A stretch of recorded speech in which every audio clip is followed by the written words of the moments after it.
नमो भगवते वासुदेवाय। ॐ शान्ताकारं भुजगशयनं पद्मनाभं सुरेशं विश्वधारं गगनसदृशं मेघवर्णं शुभाङ्गं लक्ष्मीकान्तं कमलनयनं योगिविरध्यानगम्यं वन्दे विष्णु भवभयहरं सर्वलोकैकनाथं। नमस्कार। आज आम ओडिया श्रीमद् भागवतर नवम स्कंधर अष्टम अध्याय पाठ करिबा। सुकोवाच बोलंती सुक ब्रह्म वेता शुण राजन शुद्ध चेता हरित रोहितर सुत चंपताहार तहु जात ग्राम बसाई निज नामे रहिला चंपावती ग्रामे सुदेव तार सुत होए विजय ताहार तनये ब्रुकजे ताहार संतति स्वभावे अति शुद्धमती बाहुक ताहार नंदन ता कथा शुण हे राजन शत्रु पीड़ित वृद्धपणे भये पशिला घोर बने पत्नी सहिते पलाइला और्वंक आश्रमे मिलिला नमिला मुनिंक चरणे वृद्ध शरीरे घोर बने सभये छाड़िला जीवन मुनि होइले दुख मन तार कामिनी शोक मने पशिबा बेले हुतासने मुनि जानिले तार भाव उदरे पंचमास गर्भ बोइले अनल नपस होइब ए राजार वंश मुनि बचने से अबला अनल कुंडे न पशिला शुण राजन मन देई ता गर्भ कथा तोते कही से गर्भ संचरण काले सपत्नी 5-7 मेले गरल देले अर्ण संगे विषन लागे तार अंगे गर्भ रखिले जगन्नाथ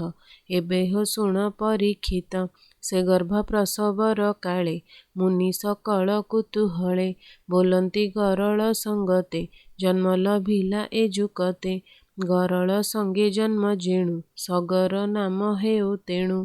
एमंते मुनिंक संगते सगर राजा दीना केते दिनकु दिन अति तेजा होइला चक्रवर्ती राजा तार तनुजे बाहुबले सागर कले मही तले पिता शत्रुकु युद्धे जेणी स्वगृहे बंदी कले आणी जेते ताहार रिपुमान शुणहु ताहांकर नाम जबन ताल जंघ शक हय बर्बर जेतक गुरुंक बाके न माइला शुण जाहाकु जाहा कला मुंडित केशकार करी काहाकु कला सस्मृधारी काहार कला मुक्त केश अर्धमुंडित कार केश केतेक अंतर्वासहीन अपरे बहिर्वास शून्य काहार बसन उतारी विकृत बेश तांकु करी जबन बेश काकु करी स्वधर्म मार्गरु उतारी एमंत करिहीन बेश छाड़िण देला तांकु देश से पुणी संची नाना विधि कल्पिला सते अश्वमेधि गर्भ मुनिंकी होता करी यज्ञ पूजिला नर हरि उत्तम अश्व पशु कला से अश्व इंद्र चोराइला 60 सहस्र कुमर तांकु डरई सुना शिर कल्पई मरिबे जेमंते एमंत भाली से गुपते कपिल मुनि पाद तले अश्व बांधिला रात्र काले अश्व न देखी यज्ञ द्वारे खोजंती ब्रह्मांड भितरे सुमति गर्भे जेते सुत बलरे अटंती दर्पिष्ट से पुणी पितांक आदेशे अश्व खोजंती 10 दिशे खोलंती मही नवखंड भक्षंती विस्तारीण तुंड उत्तर दिगे खोली गले कपिल आश्रमे मिलिले देखिले मुनि सन्निधाने से अश्व अछई बंधने कपिल मुनि मुख चाही बोलंती अश्वचर एही एहाकु रखी न जोगाई एमंत उच्च बाच होई बोलंती खड़ग उंचाई एहार शिर छेद नेई आंभंकु देखी चक्षु बुझे आत्मा को दंभे प्राय बुझे एमंत घोर नाद करी धाइले करे शस्त्र धरी भूमिकंपैला तार पादे ध्यान भाजिला घोर नादे चाहांते उन्मील लोचने अनल उठिला तक्षणे महत अतिक्रम दोषे नयन अग्नि महारोषे देखंत स्वर्गे देव गणे भस्म होइले तत्क्षणे 60 सहस्र एकाथरे मरिले सगर कुमरे केशिनी गर्भे एक सुत ଅସମଞ୍ଜସ ନାମେ ଖ୍ୟାତ ତାର କୁମର ଅଂଶୁମାନ ସକଳ ଗୁଣେ ଗୁଣଧାମ ସେ ଥାଇ ପିତାମହ ହିତେ ମନ ବଚନ କାଏ ନିତେ ଅସମଞ୍ଜସ ଯାର ନାମ କରେ ନିନ୍ଦିତ ଆଚରଣ ସେ ପୂର୍ବ ଜନ୍ମେ ଯୋଗୀ ଥିଲା ସଙ୍ଗ ଦୋଷରୁ ଭ୍ରଷ୍ଟ ହେଲା ଏଣୁ ନିନ୍ଦିତ କର୍ମ କରେ ଜ୍ଞାତିଙ୍କ ଅପ୍ରିୟ ଆଚରେ ଅସମଞ୍ଜସ ନାମ ଯେଣୁ ଲୋକଙ୍କୁ ହିଂସା କରେ ତେଣୁ ଯୋଗ ବଳରୁ ଜାତି ସ୍ମର ଏ ଜନ୍ମେ ଅଛଇ ତାହାର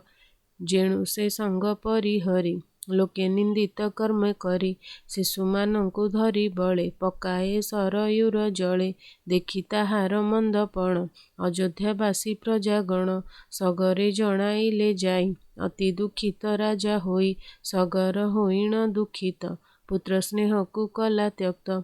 ଘରୁ ବାହାର କରି ଦେଲା ଯେଣୁ ସେ ପ୍ରଜାଙ୍କୁ ପୀଡ଼ିଲା ସେ ପୁଣି ଯୋଗ ବଳ କଲା ମୃତ ବାଳକ ମାନ ଦେଲା ବାଳକ ପାଇ ତୋଷ ମନେ ଅଯୋଧ୍ୟାବାସୀ ପ୍ରଜା ଜନେ ବିସ୍ମିତ ହୋଇଲେ ସକଳେ ଅସମଞ୍ଜସ ଯୋଗ ବଳେ ତାର ଅଦ୍ଭୁତ କର୍ମ ଦେଖି ସଗର ହେଲେ ମହାସୁଖୀ ଏବେ ହୋ ଶୁଣ ନରନାଥ ସେ ଅଂଶୁମାନର ଚରିତ ସଗର ତାର ମୁଖ ଚାହିଁ ବୋଇଲେ ଅଶ୍ଵ ଆଣ ଯାଇ ଏମନ୍ତେ ପିତାମହ ବାକେ ସେ ଅଂଶୁମାନ ଗଲା ଏକେ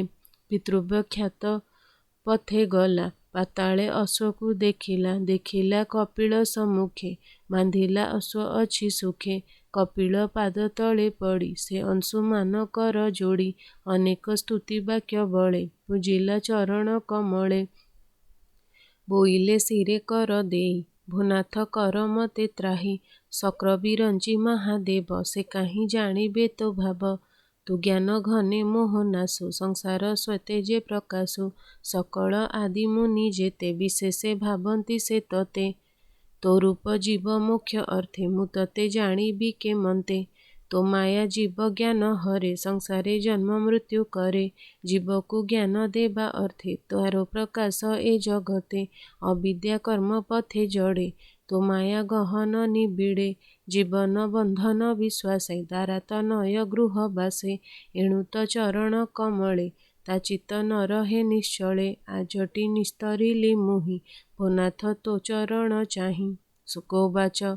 ଏମନ୍ତେ ତାର ସ୍ତୁତି ଶୁଣି ପ୍ରସନ୍ନ ଚିତ୍ତେ ମହାମୁନି ଅଂଶୁମାନର ମୁଖ ଚାହିଁ ବୋଲନ୍ତି ଅନୁଗ୍ରହ ବହି କପିଳୋବାଚ ହେ ପୁତ୍ର ଅଶ୍ଵ ଘେନି ଯାଅ ତୋ ପିତାମହ ପାଶେ ଦିଅ ଏ ଅଶ୍ଵେ ଯଜ୍ଞ ପୂଜା କରି ବିଷମ ସଙ୍କଟୁ ନିସ୍ତରି ଏ ଯେ ତୋହର ପିତୃକୂଳେ ଭସ୍ମ ହୋଇଲେ କୋପାନଳେ ଏହାଙ୍କ ମୋକ୍ଷ ଗଙ୍ଗା ଜଳେ ଅନ୍ୟଥା ନାହିଁ ଏ ଶୟଳେ